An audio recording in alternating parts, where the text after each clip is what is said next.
ಬೆಳಿಗ್ಗೆಯಿಂದ ಇಲ್ಲಿಯವರೆಗೂ ಸ್ವಲ್ಪ ಬಿಡು ಕೊಟ್ಟಂತಹ ಮಳೆರಾಯ ಈಗ ಮತ್ತೆ ಸುರಿತಾ ಇದ್ದಾನೆ. ಮೆಜೆಸ್ಟಿಕ್ ಭಾಗ, ಶಿವಾನಂದ ಸರ್ಕಲ್, ಶೇಷಾದ್ರಿಪುರಂ, ಯಲಹಂಕ ಈ ಭಾಗದಲ್ಲಿ ಭಾರಿ ಮಳೆ ಆಗ್ತಾ ಇದೆ. ಇನ್ನು ಮಂಗಳೂರಿನಲ್ಲೂ ಕೂಡ ಭಾರಿ ಮಳೆಯಾಗಿದೆ.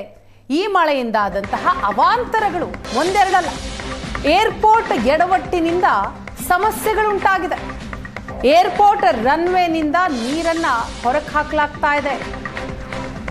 ಅದ್ಯಪಾಡಿ ಗ್ರಾಮಕ್ಕೆ ಮಳೆ ನೀರು ನುಗ್ಗಿದೆ. ಮಣ್ಣು ತುಂಬಿ ಭಾರಿ ಪ್ರಮಾಣದಲ್ಲಿ ಹಾನಿಯಾಗಿದೆ ಅಂತ ಹೇಳಲಾಗ್ತಾ ಇದೆ. ಏರ್ಪೋರ್ಟ್ ಸಿಬ್ಬಂದಿಯ ವಿರುದ್ಧ ಗ್ರಾಮಸ್ಥರು ಆಕ್ರೋಶ ವ್ಯಕ್ತಪಡಿಸ್ತಾ ಇದ್ದಾರೆ.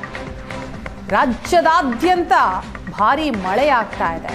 ಬೆಂಗಳೂರಿನ ಅವಸ್ಥೆಯನ್ನ ನೀವು ನೋಡ್ತಾ ಇದ್ದೀರಿ. ಇದರ ನಡುವಿನಲ್ಲಿ ಮಂಗಳೂರಿನಲ್ಲೂ ಕೂಡ ಒಂದಿಷ್ಟು ಅವಾಂತರಗಳಾಗಿದೆ. ಮಂಗಳೂರಿನಲ್ಲೂ ಭಾರಿ ಮಳೆ ಆಗ್ತಾ ಇದೆ. ಏರ್ಪೋರ್ಟ್ ಎಡವಟ್ಟಿನಿಂದ ಆದಂತಹ ಒಂದಿಷ್ಟು ಸಮಸ್ಯೆಗಳನ್ನು ನೀವು ದೃಶ್ಯದಲ್ಲಿ ನೋಡ್ತಾ ಇದ್ದೀರಿ.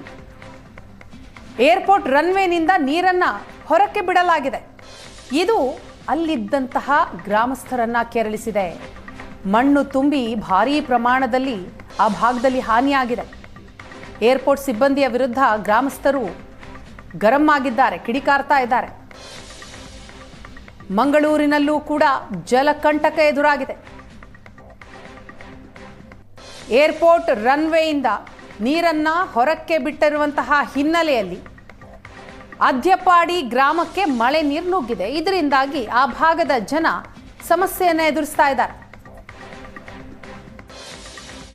ಎಸ್, ಮಂಗಳೂರು ಭಾಗದಲ್ಲಿ ಮೊದಲ ಮಳೆ ಸೃಷ್ಟಿಸುವಂತಹ ಅವಾಂತರಗಳು ಒಂದೆರಡಲ್ಲ. ಸಹಜವಾಗಿ ಕಳೆದ ಬಾರಿ ಅನೇಕ ವರ್ಷಗಳಿಂದ ಈ ಭಾಗದಲ್ಲಿ ಮಳೆಯಾದಾಗ ಕೆಲವೊಂದು ಪರ್ಟಿಕ್ಯುಲರ್ ಪ್ಲೇಸ್ಗಳಲ್ಲಿ ಮಾತ್ರ ಬಹಳ ದೊಡ್ಡ ದೊಡ್ಡ ಅವಘಡಗಳೇ ನಡೆಯುತ್ತೆ. ಅಂತ ಒಂದು ಅವಘಡ ನಡೆಯುವಂಥ ಜಾಗಗಳಲ್ಲಿ ಅದ್ಯಪಾಡಿ, ಮಂಗಳೂರು ವಿಮಾನ ನಿಲ್ದಾಣದ ಬಳಿಯ ಅದ್ಯಪಾಡಿಯ ಸಂಕೇಶ ಅನ್ನುವಂಥ ಪ್ರದೇಶ ಕೂಡ ಒಂದು.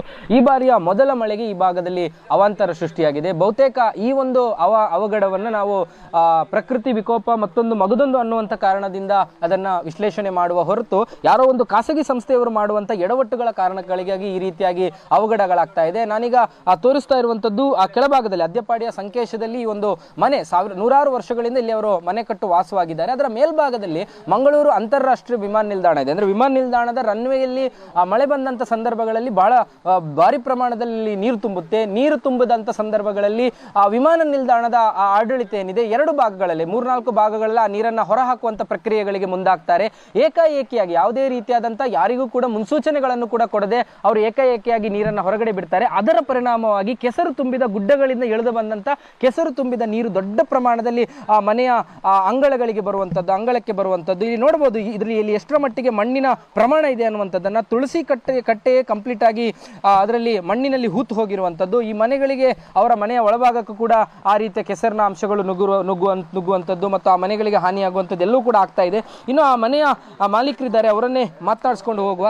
ಪ್ರತಿ ವರ್ಷ ಕೂಡ ಹಾಗೆ ಮಳೆ ಫಸ್ಟಿಗೆ ಬರುವಾಗ ಉಂಟು, ಅವರು ಏನಾದರೂ ನೀರು ಬಿಡ್ತಾರೆ. ಅವರು ಈ ವರ್ಷ ಫಸ್ಟ್ ಅಲ್ಲ, ವರ್ಷ ಪ್ರತಿ ಕೂಡ ಒಂದು 3 ವರ್ಷ ಈ ಕಡೆಗೆ ಬಂತು ನೀರು.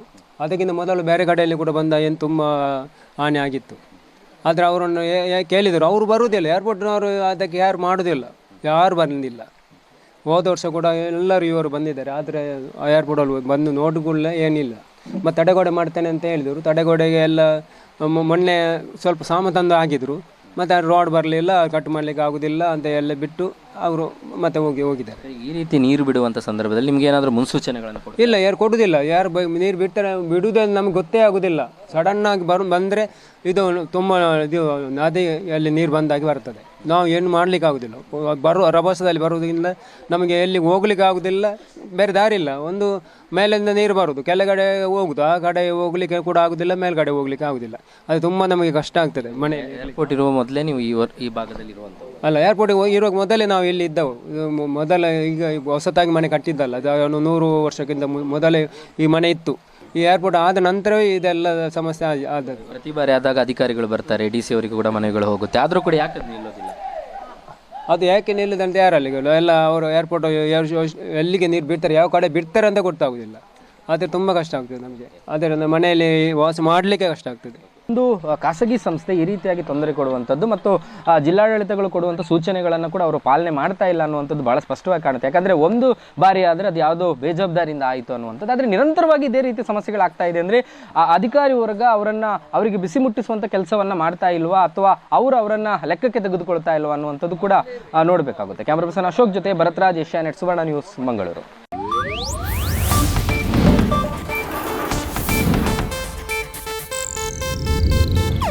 ಇದು ಏಷ್ಯಾನೆಟ್ ನ್ಯೂಸ್ ನೆಟ್ವರ್ಕ್ ಪ್ರಸ್ತುತಿ.